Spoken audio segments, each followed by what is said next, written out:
माझं मत आदिनाथ धामणे यांना आणि माझं मत निर्मला अंकुश पळसकर यांना.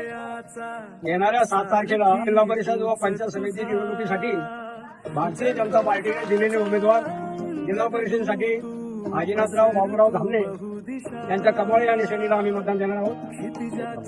कमलला.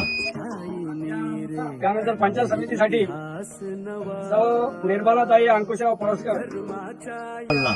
यांच्यासाठी आम्ही मत देणार आहोत. आपलं मत भाजपाला, आपलं मत विकासाला. माझं मत आदिनाथ बाबूराव धामणे व निर्मला अंकुश पळसकर यांनाच आहे. भाजपा जिंदाबाद. माझं मत विकासाला, माझं मत भाजपाला. आम्ही बीजेपीची माणसं आहे, बीजेपीला वोट देणारे, मतदान करणारे. माझं मत विकासाला, माझं मत कमळाला. निर्मलाताई अंकुश पळसकर यांना आमचं मत आदिनाथ बाबूराव धामणे यांना. कमलला. आमचं मत निर्मला अंकुश पळसकर यांना. कमलला. उदयाचा सूर्य तू, सूर्याचा पूर्व तू.